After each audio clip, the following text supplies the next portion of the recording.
한국에 전쟁이 터지고 북한 평양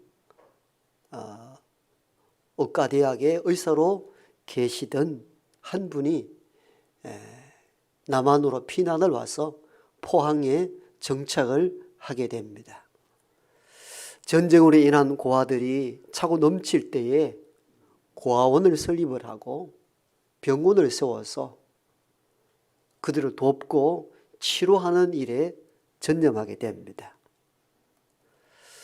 사람들이 많이 병원을 몰려들다 보니까 결국 병원을 크게 세우게 되는데, 이게 포항의 최초의 종합병원인 설림병원의 모태이기도 합니다. 이분은 김종원 장로님이셨고 북한의 세 아들을 남겨둔 채 홀로 피난 와서 그 아픈 마음으로 온 백성들을 섬기고 그 큰 병원을 한동대학에 아무런 조건 없이 기증하고 하나님 나라에 가신, 정말 이 시대에 너무너무 슈바이처 같은 유명한 분이시기도 하십니다.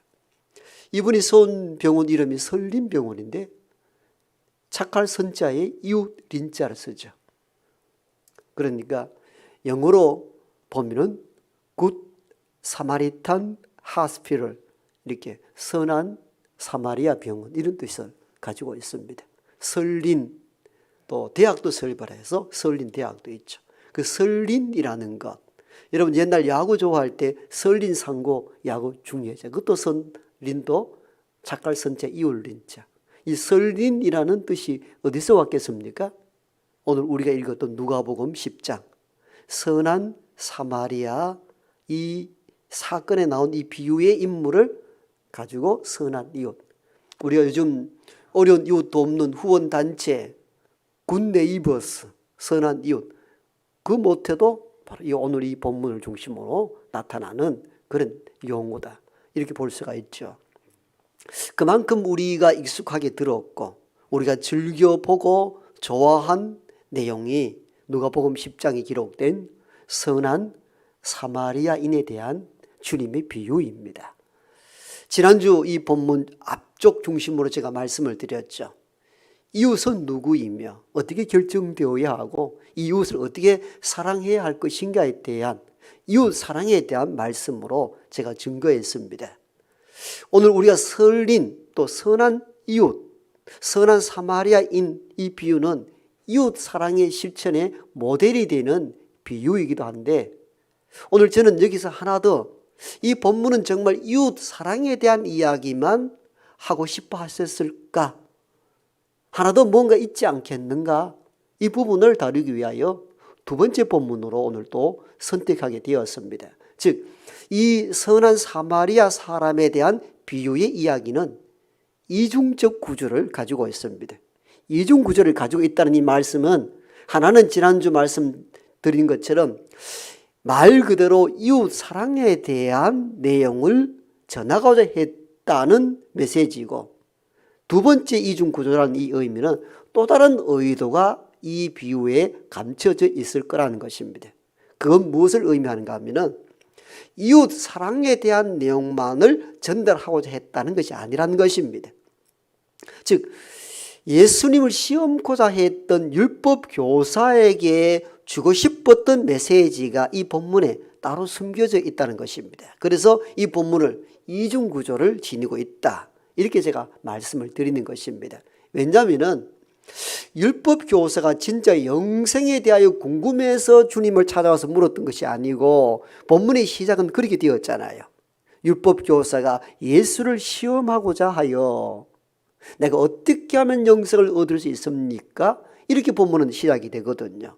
예수를 시험코자, 예수를 넘어뜨리고자 하는 목적과 의도로 영생에 대해서 질문한 거예요. 그래서 주님은 그 의도를 파악하고 즉답하지 않고, 율법 교사이니까 율법에 무엇이라 기록되었습니까? 율법을 자랑삼아 교사가 당당히 자랑삼아 답변을 하죠. 먼저는 하나님을 사랑하는 것이고, 두 번째는 이웃을 너희 몸과 같이 사랑하라 하는 이것입니다. 네 말이 옳다, 그대로 행하라. 주님은 더 이상 보태거나 빼지 않았습니다.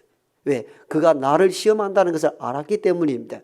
그런데 이 사람이 자기를 옳게 보이려고 또 질문하잖아요. 그럼 내 이웃이 누굽니까? 거기에 대하여 비유로 하신 말씀이 우리가 잘 알고 있는 선한 사마리아 사람에 대한 이야기입니다. 그러므로 선한 사마리아 사람에 대한 첫 번째 이 이야기의 구조는 이웃 사랑에 대한 내용이고, 두 번째는 감춰져 있는 것인데 바로 이걸 의도한 것이죠.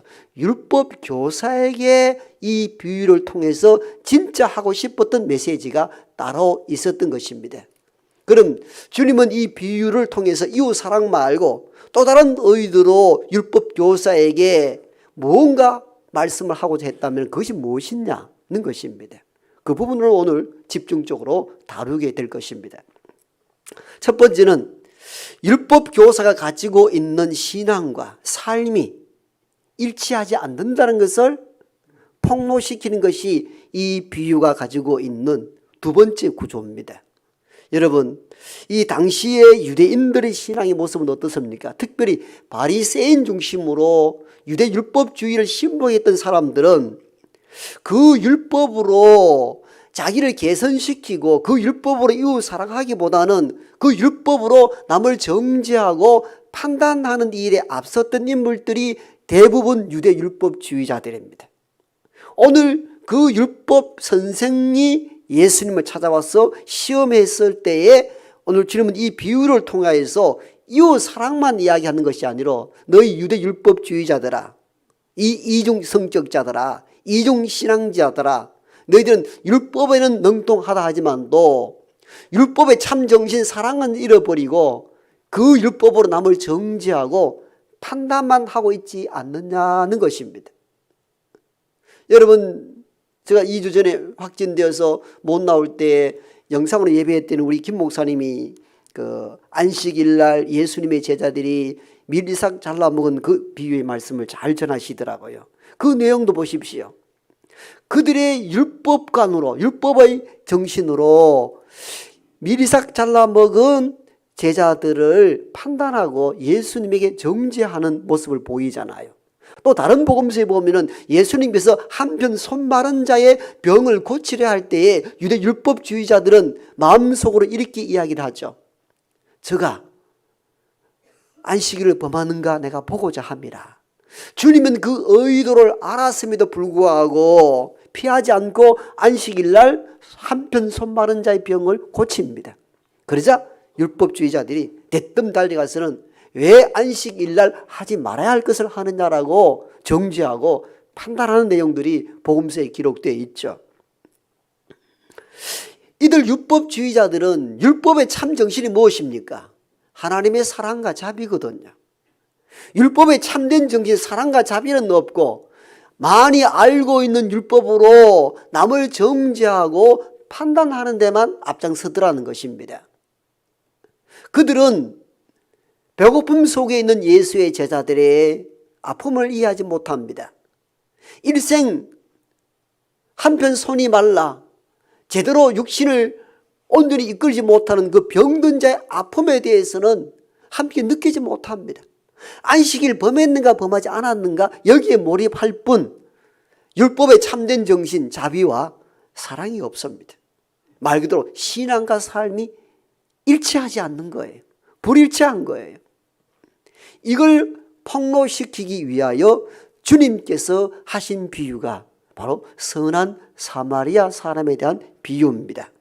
아니 목사님, 선한 사마리아 사람 비유에서 율법 교사들의 이중적인 신앙 형태를 고발한다니 그거 무슨 말입니까? 이웃 사랑에 대한 내용만 있지 않습니까? 그렇지 않습니다. 비유에 등장하는 인물을 보십시오. 자, 예루살렘에서 여리고로 넘어가다가 강도 만난 자 죽어가는 사람 있죠. 그 자리를 지나간 사람 누굽니까? 제사장과 레위인, 마지막 사마리아인이거든요. 그런데 제사장과 레위인을 비유 가운데 등장시켰습니다. 비유 가운데 등장시키는데 악한 인물로 그리고 있습니까? 선한 인물로 그리고 있습니까? 악한 인물로 그리고 있다는 거예요. 이게 이 비유가 갖는 복선입니다. 참으로 놀라운 복선을 지금 이야기하고 있는 거예요. 그래서 제가 봤을 때 제가 아니라 많은 연구가들은 이건 단순 이웃 사랑에 대한 내용만을 설파하려 했던 것이 아니라는 것입니다. 궁극적인 의도와 목적은 또 다른 데 있다는 것입니다. 무엇이냐? 내가 율법 선생으로서, 유대 율법주의자로서 내가 최고라고 자기를 옳게 보이고 자기 나름대로 최고라 여기는 당시의 유대주의자들의 이중적 신앙 형태를 꼬집는 내용이 오늘 본문이기도 합니다. 여러분, 제사장과 레위인이 누굽니까? 유대 율법주의자들 가운데 최고입니다. 최고 성직자들이잖아요. 율법을 가르치고 율법을 해석하고 예배를 집례하고 성전에 봉사했던 인물들은 누굽니까? 제사장과 레위인들입니다. 제사장과 레위인들은 유대 사회 속에서는 최고 선한 인물로 기록된 인물들입니다. 그런데 오늘 주님의 비유에서는 가장 악한 인물로 그림을 그리고 있습니다. 여러분, 진짜 이웃 사랑에 대한 이야기만 하고 싶어 했다라면은 악한 인물로 제사장과 레위인을 등장시킬 이유가 하나도 없습니다. 악한 인물은 차라리 그 당시에 국민에게 많은 세금을 물려서 로마 정부에 갖다 바치고 일부 자기 호주머니에 채우는 세리 같은 사람을 등장인물로 시키면은 비유를 듣는 이들이 마음이 시원했을 것입니다. 그렇잖아요. 도둑놈들이라든가 세리라든가 죄인들이 이 비유 세계에 등장해서 죽어가는 사람을 보지도 않고 그냥 가버렸다, 이렇게 하면 이해가 되잖아요. 그런데 주님은 비유에서 죽어가는 사람, 피 흘려 죽어가는 사람을 구하지 않고 그냥 피해가는 아주 악질적인 인물을 누구로 그리고 있느냐는 거예요. 제사장과 레위인을 등장시켰다는 겁니다. 이게 주님이 의도하고자 하는 목적이었습니다. 너희 유대주의자들아, 너희 유대 율법주의자들아, 너는 율법에 능통하고 하나님의 말씀을 맡은 자라고 여기고 살면서도 정작 비유에서 이야기하는 이 제사장과 레위인처럼 말씀에는 능하고 성전 봉사에 열심을 다하고 율법을 내가 맡고 살고 있다고 말하지만도 정작 사랑과 자비는 없다는 것입니다. 이중적 신앙 형태, 신앙과 삶이 일치하는 삶을 살아가고 있는 당시의 형태를 폭로하고자 주께서는 이 비유를 그에게 전하신 것입니다. 전하신 의도가 무엇이겠습니까? 자기를 옳게 보이려고 했던 율법 교사의 율법과 참된 정신, 사랑과 자비가 없는 그 모습을 폭로시키기 위하여 이 본문이 기록되었다는 것은 분명합니다. 어쩌면 이 메시지는 오늘 저와 여러분들이 주신 메시지들이기도 합니다. 우리는 오래전에 하나님을 만났고 예수의 복음을 알았고 성경을 통하여 지식이 거득하지만 정작 초신자보다 못하게 오히려 사랑과 자비는 없고 내가 가지고 있는 신앙의 잣대와 표준으로 내 품 안에 들어가지, 내가 갖고 있는 틀 안에 들어오지 아니할 때 정죄하고 판단하는 유대 율법주의자의 모습은 없는가를 자성해야 되는 것입니다. 주님은 이 비유를 통해서 단지 선한 사마리아 사람의 이야기를 통해서 이웃 사랑을 실천하라는 메시지만 전달하려 했음이 아닙니다. 이웃 사랑뿐만 아니라 당시에 참된 이웃 사랑은 없고 이론적으로만 알고 있는 율법 선생을 비롯한 당시의 유대 율법주의자들에 대한 이중적 형태를 고발하는 내용이 오늘 본문의 또 다른 복선이기도 한다는 사실을 우리가 잊지 말아야 합니다. 그러면서 오늘 이 현 시점에서 재해석할 때에 오래 믿어오고 성경을 많이 알면 알수록 정죄하고 판단하는 오늘 우리의 모습을 회개할 수 있는 우리 모두가 되기를 소망합니다. 그 다음에 이 선한 사마리아 비유를 통해서 또 다른 이야기를 하고 싶었던 의도가 무엇인가 하면요, 비록 율법과 신앙에서는 멀어진 것 같아 보이지만도 자기의 죄성을 깨닫고 하나님 말씀 한 구절이라도 실행하며 살려는 이들이 있다는 것을 말씀하기도 합니다. 오늘 본문 가운데 강도 만나 피 흘려 죽어가는 사람을 구하는 인물로 누구를 선정했습니까? 사마리아인입니다. 사마리아인. 여러분, 제가 역사적 배경 속에서 사마리아인이 어떤 존재인가에 대해서는 여러 번 설명했습니다. 그러나 오늘 본문의 비유를 명확하게 하기 위하여 한 번 더 설명합니다. 사마리아인이 누굽니까? 이스라엘이 남북으로 나뉘어졌죠. 북이스라엘이 BC 722년에 아시리아 제국의 멸망을 당합니다. 아시리아의 식민 정책은 혼합 정책이었습니다. 즉 이스라엘의 본 혈통을 없애버리는 겁니다. 그래서 아시리아인과 이스라엘인들을 결혼시켜서 혼합종을 만들어내고 종교도 혼합 종교로 빠지게 하는 정책을 시행합니다. 그래서 혼혈적으로 태어난 이가 누구냐? 사마리아인입니다. 그래서 정통 유대인들, 혈통을 지키고 율법 가운데 어려운 식민 정책을 견디고 이겼던 정통 유대인들에게 있어서는 사마리아인들을 개로 취급했습니다. 여러분, 이스라엘의 지도 가운데 중간지대에 있는 지역이 사마리아인데 남과 북으로 왕래할 때 사마리아 지역을 통과하면 빠르게 갈 수 있는데 이 지역 들어가지 않았습니다. 둘러갔습니다. 그런데 이 사마리아 지역을 발도들이지 않는 곳에 유일하게 발들인 인물이 있죠. 예수님이셨습니다. 언제요? 수가성 우물가에 갔잖아요. 수가성이 어딘 줄 아세요? 사마리아 지역입니다. 정오에 물 들어온 여인에게 주께서 말씀하죠. 나에게 물을 좀 주시오. 할 때 그때 그 여인이 무엇이라 대답합니까? 보아하니 당신은 유대인인데 어찌하여 사마리아인인 나에게 물을 달라 하오. 뭘 의미합니까? 당시의 배경을 의미하는 거예요. 유대인들은 이 땅에 들어오지도 않고 발도 안 들이고 말도 안 거는데 어때 유대인인 당신이 나에게 말을 걸어주는 거요? 이 의미인 것입니다. 그만큼 사마리아인을 싫어했습니다. 너무너무 싫어했습니다. 여러분, 개보다 못한 인간을 취급했다니까요. 그런데 오늘 주님의 비유의 선한 인물로 누구를 넣어서 등장인물을 시킵니까? 사마리아인을 등장인물로 시켜가지고 사마리아인이 피 흘려 죽어가는 사람을 구했다는 이야기를 전개합니다. 유대인이 들으면 기분이 좋습니까? 안 좋습니까? 매우 안 좋습니다.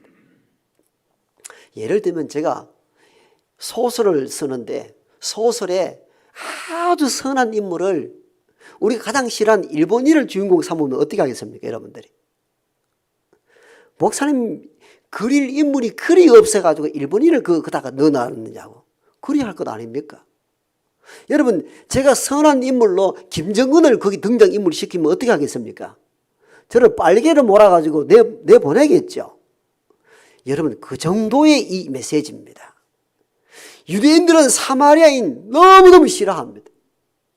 그런데 주님은 이 비유를 통해서 진짜 이웃 사랑에 대한 이야기를 하고 싶어 했더라면 사마리아인을 선한 인물로 기록해야 될 의도가 전혀 없습니다. 그럴 필요가 없습니다.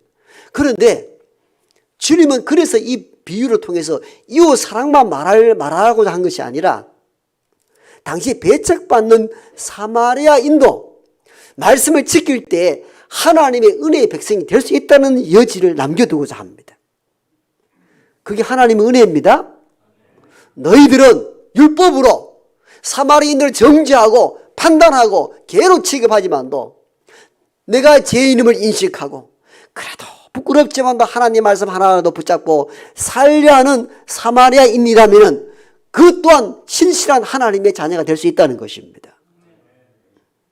여러분, 그래서 이 비유는 아주 특별하고 이중적 구조를 가지고 있음에 틀림없다는 것이 분명한 것입니다. 단지 이웃 사랑만 이야기할 필요가 있었다면 악한 인물로 제사장과 레위인을 거기에 넣어야 될 이유가 없습니다.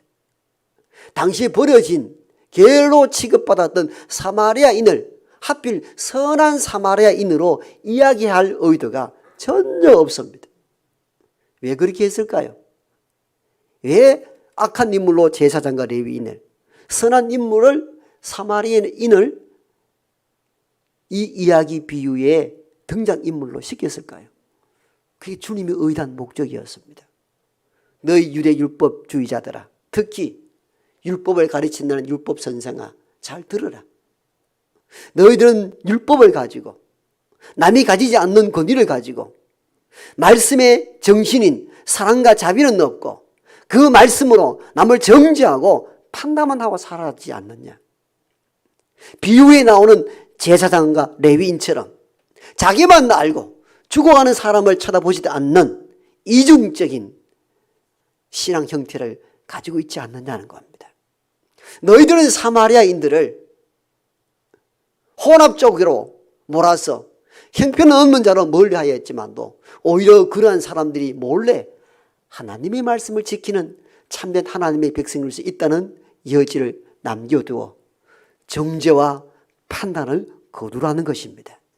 여러분, 오래 신앙생활하고 많은 성경적 지식이 있을 때 오는 위험성이 뭔지 아세요? 이 율법 교사처럼 정죄하고 판단하는 일에 우리가 많이 쓰임받을 수 있다는 여지가 있다는 것을 우리가 이 본문을 통하여 깨달아야 합니다. 우리가 살아가야 될 방향성은 오늘 비유로 나오는 사마리아인처럼 살아야 합니다. 나는 드러낼 것이 없고 정통적에서 밀려난 변두리 인생 같아 보인다 할지라도 하나님 말씀 하나가 내게 다가오면 그 말씀을 붙잡고 그 말씀대로 살아보려는 의지를 갖는 신실한 신앙인으로 살아가야 합니다. 오늘날 많은 후원단체와 많은 좋은 병원들이 선한 이웃병원, 이런 선한 사마리아 병원, 여러분 원래 사마리아인이 선한 이였습니까? 아니잖아요. 여러분 갖고 있는 고정관념을 완전히 깨뜨려버린 놀라운 비유의 말씀이 누가복음 10장 사마리아 사람에 대한 비유입니다. 그랬더니 오늘날 우리 모두는 사마리아인을 생각할 때마다 어떤 생각합니까? 선한 사마리아, 굿 사마리탄 이렇게 이야기합니다.